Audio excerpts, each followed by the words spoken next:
This time on Edges Unknown. It's pretty intense, man. Number one, we gotta get the boat in the water.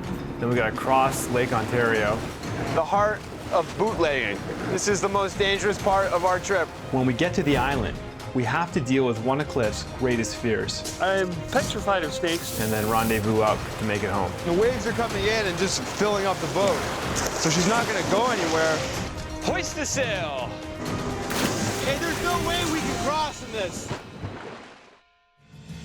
My name's Brett Rogers. With my best friend Cliff and our camera guy Max, we're going to be taking on the toughest jobs of our pioneering forefathers. Extraordinary men who headed into uncharted territory, facing danger, backbreaking labor, and unforgiving landscapes to lay the foundations of major industry. We're gonna see if we can do the same. Let's go see how hard it can be.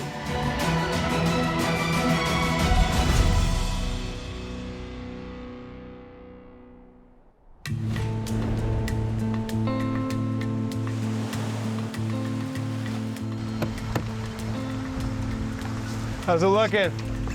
It's good.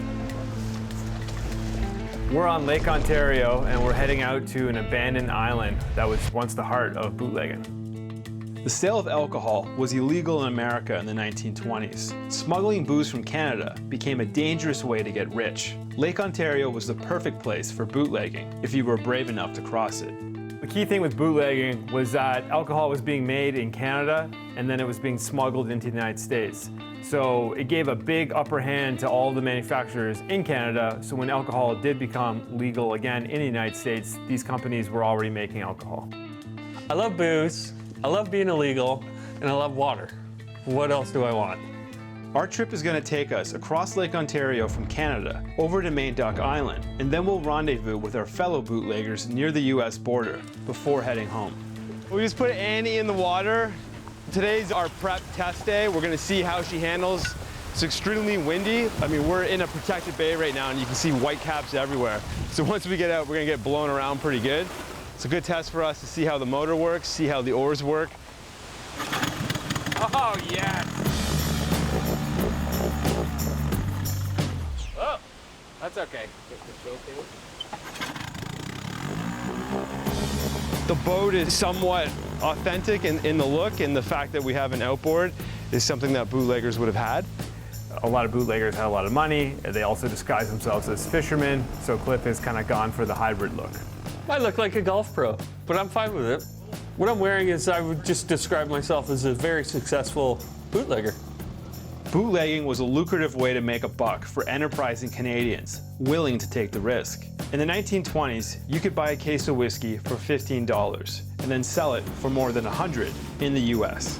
The reason this part of Lake Ontario was a good choice for bootleggers was that it was so dangerous, there really wasn't any police presence.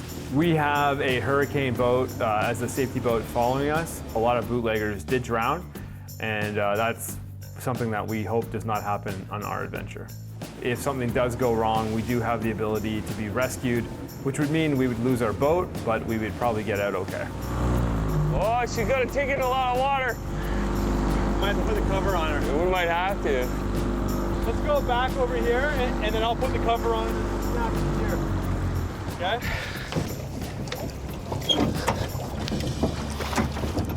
Okay, take two. This cover is gonna come in handy though. All right, boys, good luck. Thank you, we're gonna need it.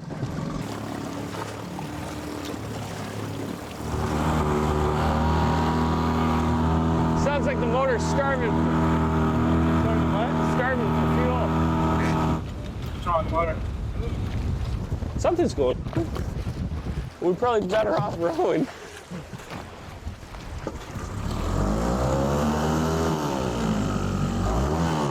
I don't know what that was about.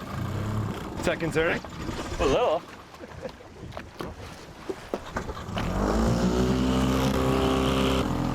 She's not liking it.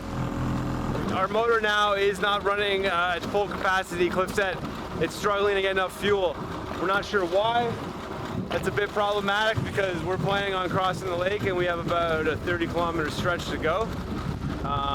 But this is why you do prep days, right? You gotta get out here and figure things out, see what's going on, and that's what we're doing right now. How you feeling right now? Nervous, buddy.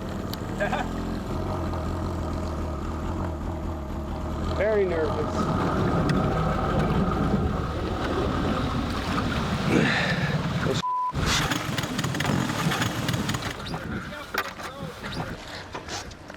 If you can't depend on a motor, hopefully you can depend on a rower.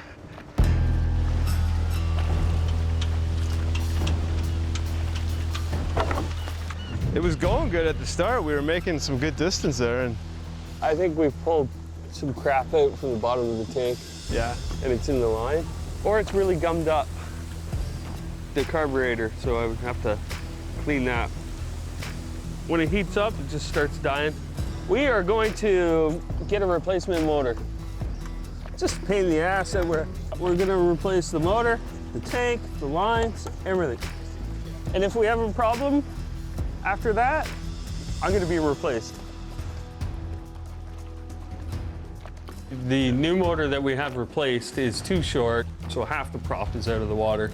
The dangers of not having an adequate motor is we only have 50% of control when we're actually trying to maneuver our boat around. Half the time we're out of the water, half the time we're in the water.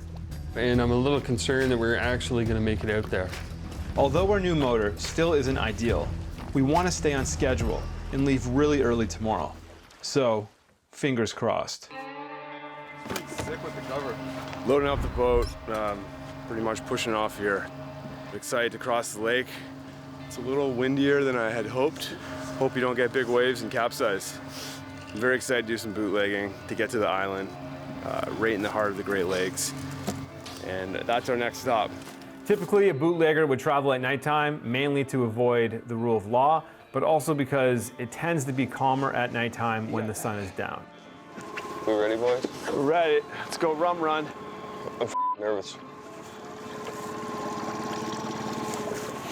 I'm a little nervous. Back in the day, not only were you being chased by the authorities, but your biggest risk was the lake itself. A lot of people drowned. You always know the right thing to say at the right time, Brett. If you keep going, once we get past this island and that island, it's all open water. Great. Then more of our danger is high wind and waves. How's it feel? Not that great, but if this isn't dangerous, I don't know what is. If the weather got bad, you can see we don't have a lot of freeboard. We don't have a lot of space from the water to inside the boat, but most of your waves are going to be coming over the bow, and this cover just gives us, it's almost like a kayak cover, right? So it allows us to eat that water and not take in water. I'm gonna feel a lot better when we're there. I'm just on the edge right now. I'm just... What are we doing? So as long as we keep going straight, we'll make visual contact with the islands. If we start veering off one way, we're going to get lost in the middle of the Great Lakes. After we pass these two islands, we are going into the world's largest freshwater system. This is Lake Ontario, and this is the most dangerous part of our trip right here.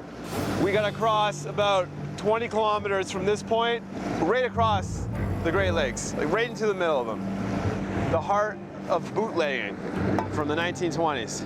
As beautiful as it is right now, it's also a bit scary. A lot can go wrong out here. We're already a bit nervous. It's way more choppy than we thought it was going to be. How you feeling, Cliff? Not at ease. But as you can tell, the boat's really kicking up in some big waves. This part of Lake Ontario is called the Marysburgh Vortex. As a bootlegger, you had to travel through here on a regular basis. The Marysburgh Vortex is basically the Bermuda Triangle of the Great Lakes. And it's when Lake Ontario meets the shelf of the St. Lawrence River. Lots of ships, hundreds of ships have sunk here over the last 400 years. The biggest danger with being in the vortex is really big waves that come out of nowhere. And that's on top of the rival bootleggers who want you dead. We're just over half the way there. Taking about twice as long as I thought. Thought we'd be there by now. It's pretty choppy out here right now. We've taken some water in, I'm crashing over the edge. I am just so wound up and tense right right now. It's making me feel sick. Don't really have anything else to do. It's either turn around and go back or keep going. It's ridiculous. Glad you're wearing your life jacket? Yep. We are at our limit as to what this boat can handle. Great Lakes are dangerous, and this is definitely the most dangerous thing we've ever done.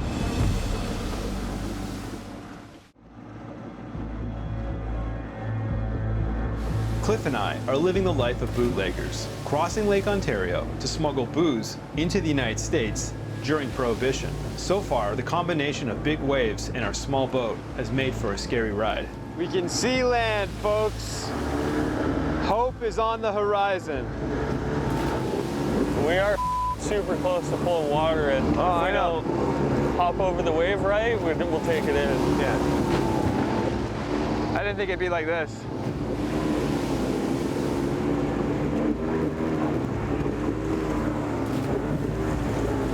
Almost 10 o'clock in the morning now.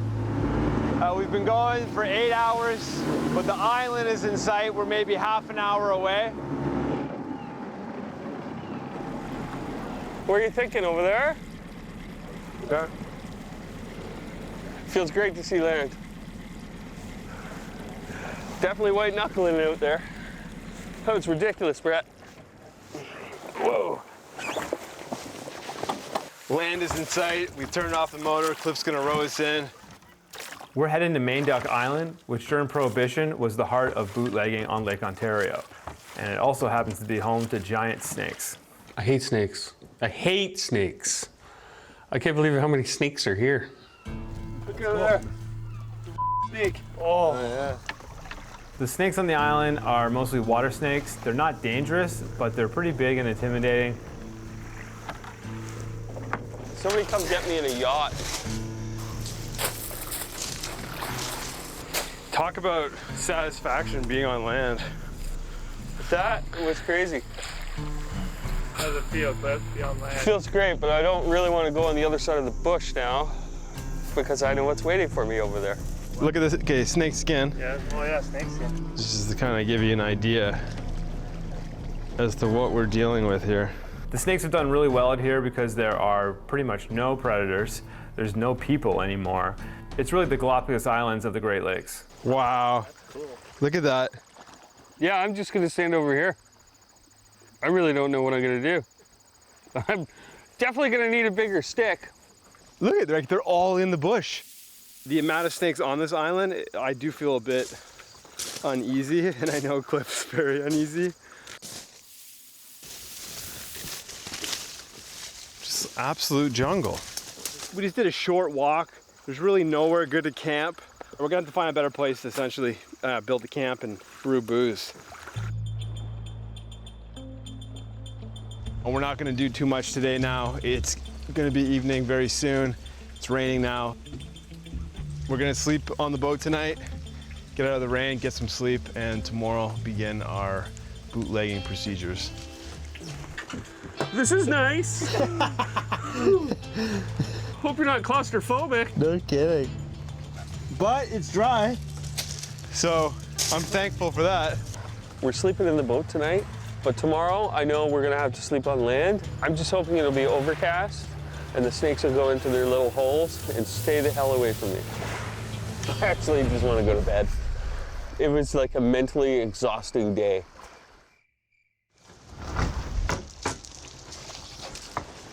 Push off. Good? Yeah.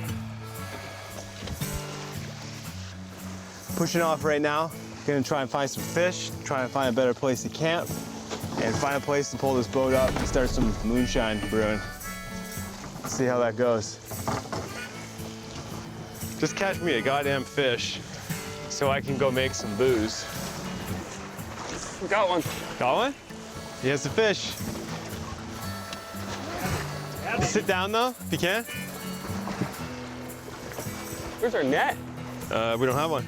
Bootleggers, for the most part, were not capable fishermen, did not plan ahead, which is why Cliff makes the perfect bootlegger.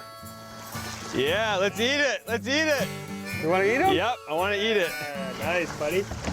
Let's see him before you're on the hook there. Yeah. Hey. Not bad. That's a fish.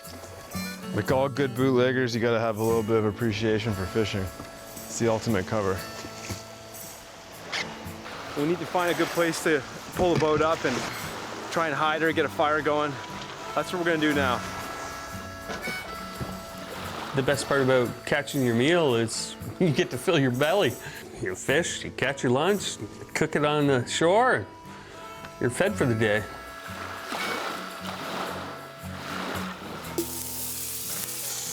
Oh, yeah. I just wanted to make sure it wasn't sticking. Good thing you brought a fork, Brett.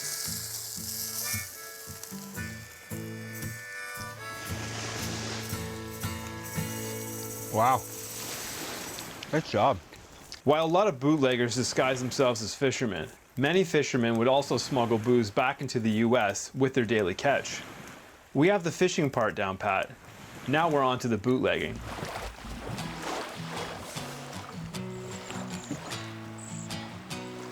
Should really be barefoot right now.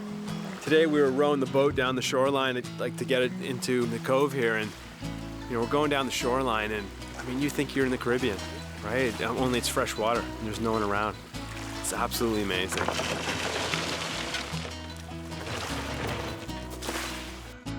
Being a bootlegger meant you did not want to get caught. So for us, being able to pull the boat out of the water and hide it was something that you did have to do, say if you saw the Coast Guard or a police boat going by and you wanted to hide.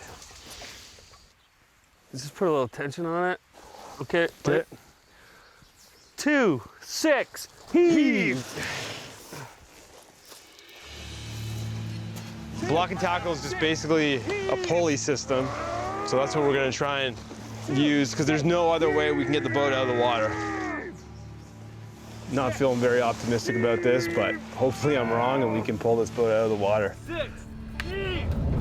While we were doing this, a tanker went by, and 10 minutes later the wake came in and started going over the stern of the boat. So my concern is that, you know, even if we come up a little more, those waves are big when they come in and we're gonna fill the boat up. So we're gonna try and tie it further into the forest and see if we can pull the boat up another 2 feet. Apart from hiding from the authorities, if we don't get the boat out far enough, she could take on too much water. Our bootlegging experience might be over before it's even begun. Why isn't it not moving? At all.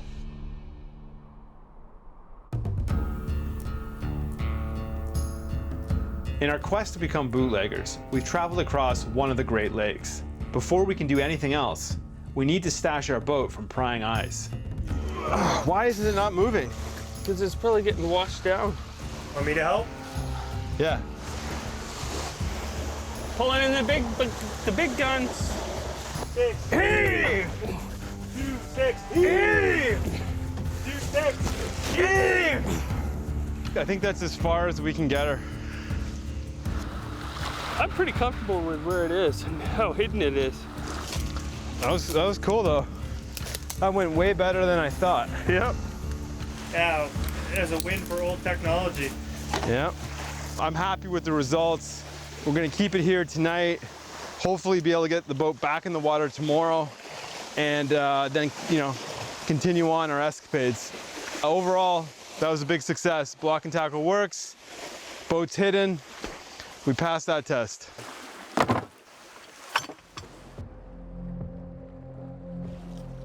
We're gonna set up camp, which is gonna be sleeping under the stars on the beach, get a fire going, and then tomorrow get the boat back in the water, go fishing, build a fire pit for our booze brewing session. I'm excited to sleep out on the beach tonight beside the fire, get a good night's sleep and see what tomorrow brings. See you then.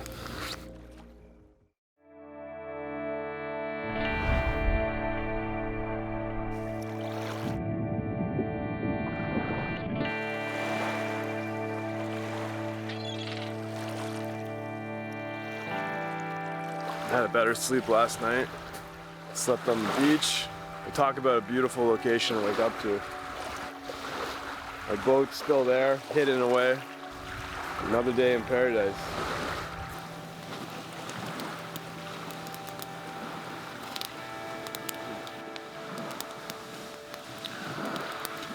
I guess it's time to get up. You want a coffee? Yes, I do, please.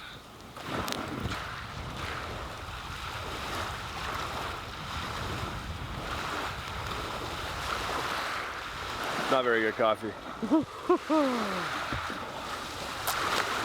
But it's coffee, I suppose.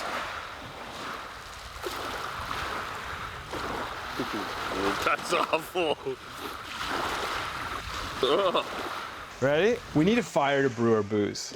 So the first thing we have to do today is to get some rocks to build a Dakota fire pit, which is a way to hide the smoke from the fire and avoid detection. 2, 3. 1, 2, 3.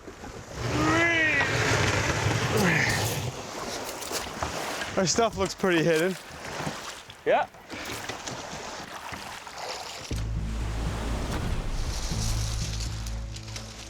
One, 2.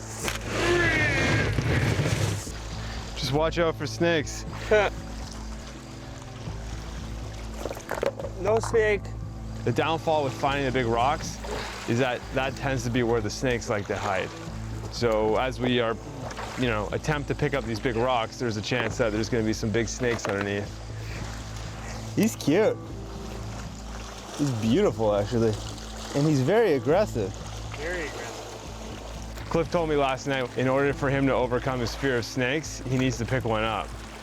So I really want to see that, because that'd be worth all its money. You can pick him up? Maybe. I'm not gonna do it. I'm gonna let him go. Let him be. Pick him up. No, Pick him up. no. Have a good life. Let's continue on.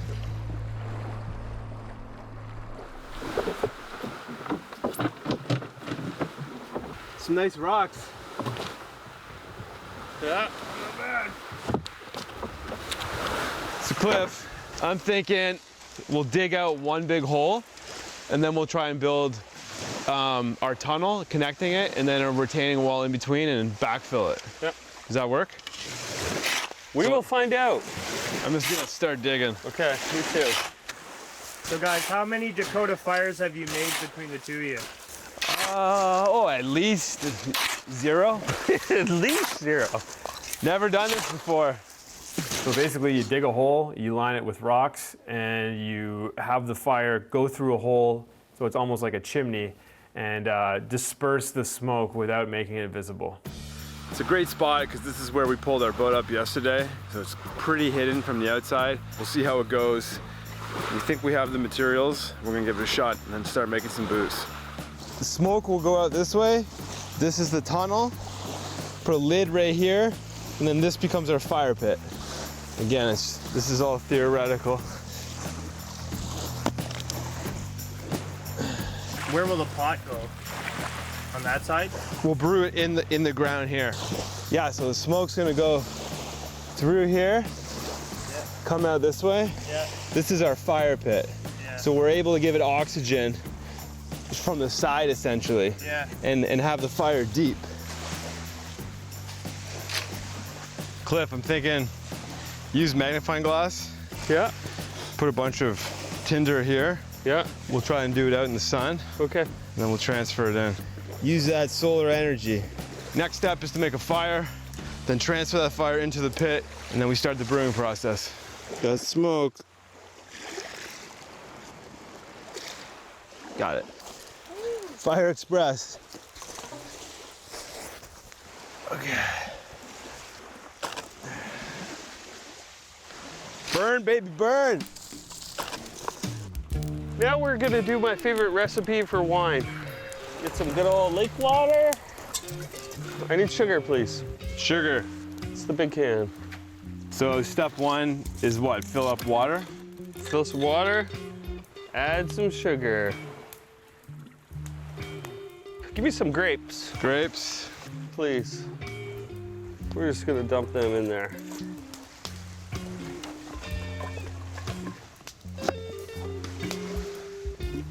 Give it a little citrus. So with making a wine, you just let it sit. Yeah, just let time. So your recipe pretty much just calls everything from the produce aisle. Anything that's like going bad and really cheap, yeah. Yeah. A good mix up. My wine recipe, it just comes with a lot of fermenting fruits and sugars and yeast. It's quite simple. I'm ready to drink in 21 days, maximum. This is gonna go here. Now I need some yeast. Final product. That's the magic. This is the magic. The more yeast you put in, the stronger the alcohol content. And the longer you let it sit, the stronger it gets too. This is kind of like a homemade science experiment. Now we put the lid on. Why the tube? This is gonna create gas and it's gonna come out the tube, and once it starts working, we'll see bubbles coming out. Oh yeah? And we know it's working. After a week, you can take the fruit out, pour this container into another container. We'll put cheesecloth on it to take the fruits and all the sediment and let it sit. 21 days it needs to become a good alcohol content wine. It'll be more like a 25% wine. I'm gonna make my rum next. I've never done it before, but the most dangerous part is yet to come. Getting to the handoff and then back home across unpredictable Lake Ontario.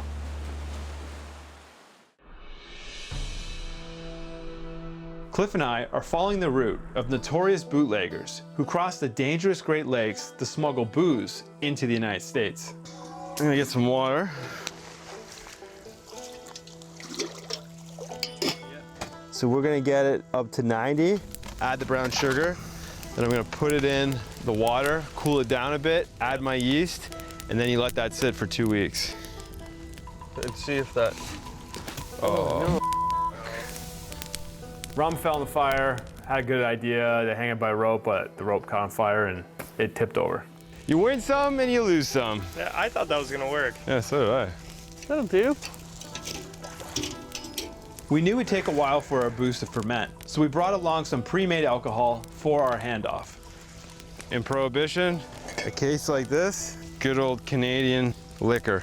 This would be worth a fortune. In fact, the guy that owned this island would bring in whiskey and beer, stash it, and then rely on the fishermen around here to distribute it into the US. This is why guys came out here, why they risked their life to cross the lake, because there was no better way to make a buck during Prohibition than being a bootlegger. All these islands around here, ground zero for bootlegging. Yeah. During Prohibition, this is where the Canadians and the Americans would meet. They rendezvous, often at night. A bootlegger would make as much money in a week as a fisherman would make in a whole year. So why not be a bootlegger? Oh yeah, it's right at 90. Okay, so what we're gonna do, we're gonna add our brown sugar. Let it melts, not too hot. Just a dash of honey. Look at that. That kind of looks like rum, don't you think? Yeah. Yeah, really. Now we gotta add the yeast, put it to the side, and you let it sit for 2 weeks. Ready?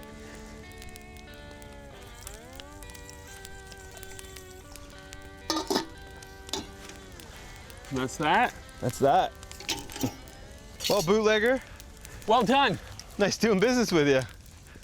Our little experiment here was just to kind of see what it's like to make it out in the bush on an island in the middle of the Great Lakes, and I think we did a pretty good job.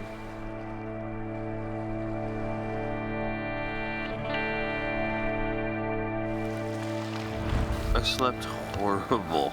Bugs are horrible at nighttime. I'm surprised.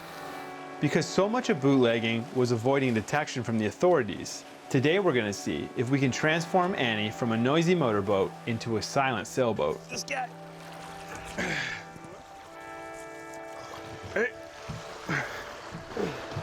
Oh my Wow. goodness.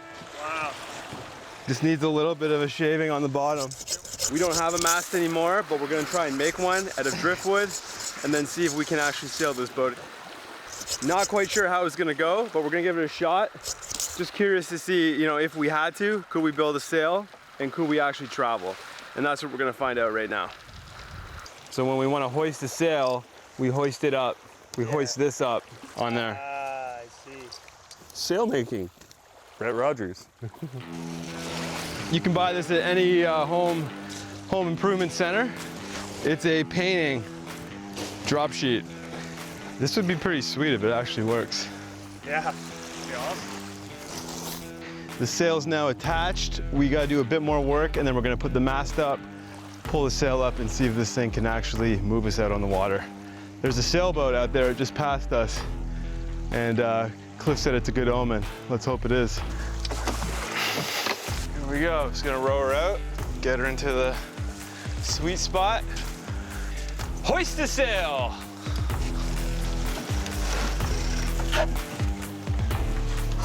Amazing. We're actually moving. We're sailing. It's a lot quieter than that motor. It is a little quieter. Maybe we do sail home. Sail works. It's a light breeze, but we're moving probably 3K an hour. It's actually amazing. I feel like I'm in the Caribbean and not so much a bootlegger as more of a pirate. Having successfully converted Annie from a motorboat, we're moving to the next island over so that we're closer to our rendezvous. We'll spend the night there. It should be clear sailing from here, or not.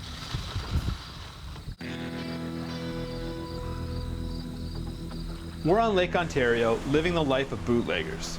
To be successful, we need to be able to evade the law. But in our rush to get ashore, something snapped. The worst possible thing that could have happened just happened. We just broke our centerboard. I have no idea how the hell we're gonna cross this giant lake now. It is the only thing that keeps us from tipping. It was locked in here, and we didn't up, and we came in and it hit the ground and snapped in half. Who's oars? Who's in command? You dropped the centerboard for no reason, and you locked it, and you knew we were coming in. Fucking blame me. I'm not blaming you. Cliff, it was all your fault. Don't Fucking blame me. That shit. Who That's dropped ridiculous. the centerboard? Well, don't fucking blame me. Fucking blame. That's fucking stupid. There's no point fucking locking it when you're coming ashore. I think the reason the centerboard was still locked is because I was a little foggy-headed from the taste testing of my bootlegging experiment of Brett's rum. Who locked it? I didn't know you locked it. Why would you lock it? Why would you lock it? Cliff, the whole point of it being on a pivot is that you drop it, and if we hit something, it pops up. You lock it if you're out in the middle of the lake. I didn't lock it. I didn't know it was locked. Had I known that the centerboard was tied, I would have made sure that it was untied as we came to shore. But yeah, I take the responsibility for it because I know Cliff won't. So let's figure out how to fix it. Stop being a If you don't have a centerboard down, you're gonna probably do twice the distance because you're gonna be going like this, and then you're gonna be trying to counteract everywhere you're going. Put the centerboard down, you pick your point, and you keep a straight line for the most part. So it's more efficient, it's safer. It's also safer if the waves are really big. It gives us protection from flipping over on the side because it counteracts. Just pull the bolt out. Here it is. There you go. To put another hole. Well, we don't have a means to drill a hole through this. Well, yeah, we'll use our knife and slowly whittle it down. You think you can do that? We'll just have to use a small rope. Yeah, paracord. Question is, will you break it before we cross? Well, I don't know. Are you gonna pull the rope this time? I don't know. Are you gonna communicate? This is the time of the trip when we're like, get the f away from me. It's always a love-hate relationship with Cliff. It depends on the challenge and the trip. But usually after, I would say, maybe 72 hours, we start to find a groove and know how to poke at each other pretty good. I'm tired of Brett after 2 days. In 2 days. Sure? Yep. Okay, flip it.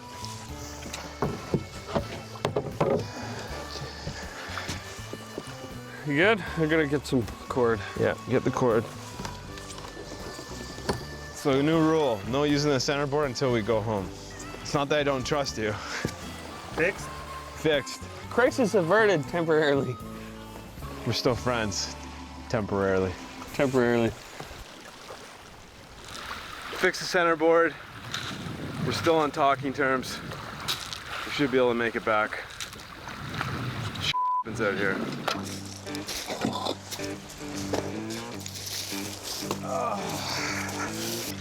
been one of those days when you can do with a drink. I'm sorry if I yelled at you today. I'm not. I'm not sorry at all. You deserved it. You broke the centerboard. You broke it. Ah, you broke it. They're gonna be pissed when they find we drank half of it. It's pretty good. Once it gets dark, our plan is to rendezvous, hand off the booze. That's the goal anyways.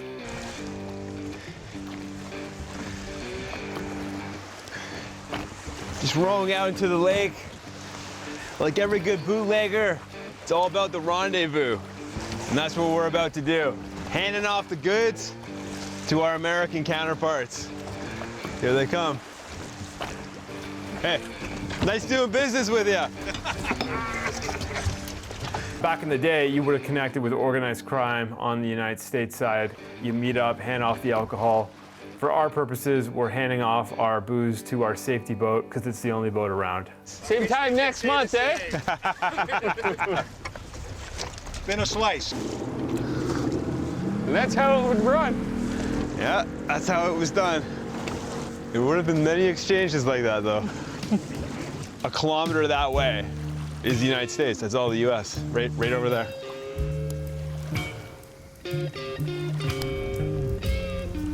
Yeah, it's been fun. It's been fun. What's the first thing you're gonna do when you get home? Make booze. Like, this is pretty sweet. Yes, it is. So all we gotta do tomorrow is pack up, across the lake, make it back. Tomorrow we head home. I'm just hoping for good weather so we can get there in one piece.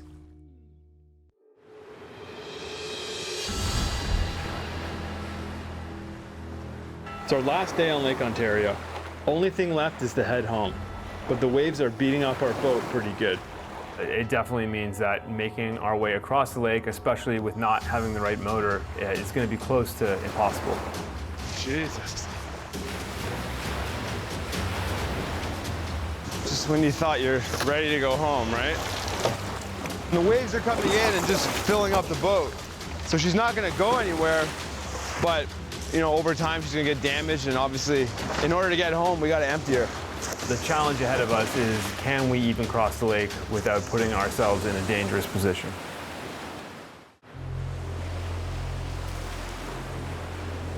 We're out on Lake Ontario, near the Canada-US border. We've completed our successful hooch handoff, but we've got a serious challenge ahead if we want to get home.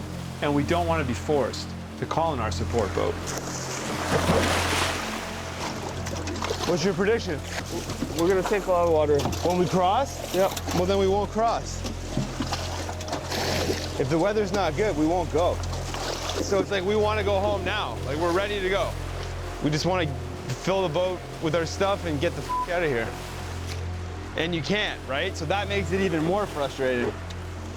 We'll wait it out if we have to. Well, Yeah. boat almost failed. Boat's almost built. Nice. Probably for our purposes, it's fine. Boat's all loaded. We're gonna make the crossing. Looks calm right here, but you can hear the wind and the waves coming in on the other side of the island. And you can see whitecaps in the distance. We have 25K to go across the lake to make it back. A lot can go wrong. I'm just nervous. I'm very nervous. You ready? Let's push off for the mainland. We're about to cross. This is it. Time to go home. Think this is our window to get out. See you at the mainland, Max. See the mainland. It's a big body of water and a lot can go wrong. Wish us luck. Putting the centerboard down. Okay, I am aware that you're putting the centerboard down. Okay, let's turn on the motor. We're off, so now we've got about 3 hours across the lake. Had I known it was gonna be this windy, I would have left last night. Just getting thrown around out here like a little rag doll. You think we should do it? Yeah. We gotta take down the mast and button the whole thing up. Okay. But do you want to do that out here? We shouldn't have had the mast up. Do you want me to do it? You steer? Fine.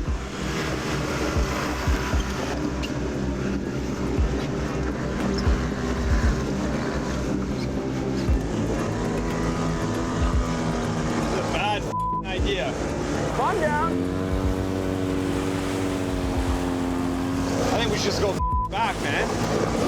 Hey, there's no way we can cross in this. Huh? We can't cross in this. No. Let's go back to the island. Okay. A little bit windy out here. Some big swells. We've had to abort the mission and head back.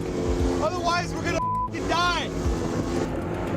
If we get on the leeward side of the island, we should be pretty sheltered. We'll batten down the hatches, put the engine up, and I'll tow it back. So we are being towed? Yeah. Okay. Obviously, we did not want to abort the trip, and we wanted to cross on our own. But that being said, we built this boat over 10 years ago, and it means a lot to us. We did not want to lose our boat for a $2 bottle of booze. Annie was not making it back.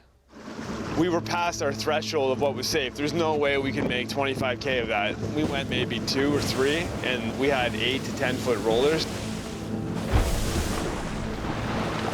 Like, look how calm it is here. It's dead calm, right?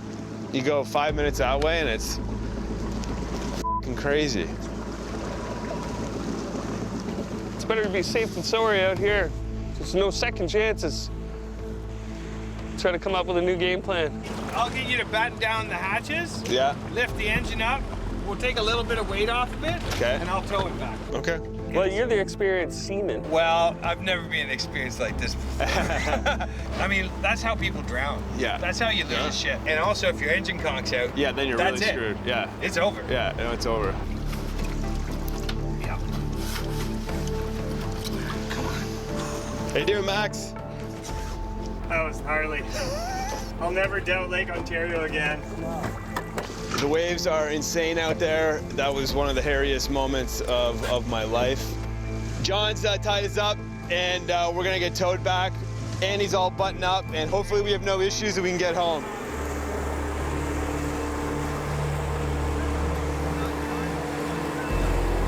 The sea was angry that day, my friends. I can't say we didn't try. No. It's been a great adventure coming out here using a boat that we built a long time ago and crossing Lake Ontario to an island that was once the heart of bootlegging. Didn't go quite as planned, but we got it done. I think being a bootlegger would have been exciting, but it was also a highly dangerous, illegal venture, and I'm not sure I actually would have done it. I think bootlegging's right up my alley.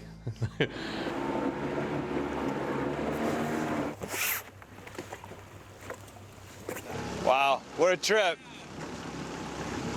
Start taking her in. Yeah, taking her in. Annie's home. There we are.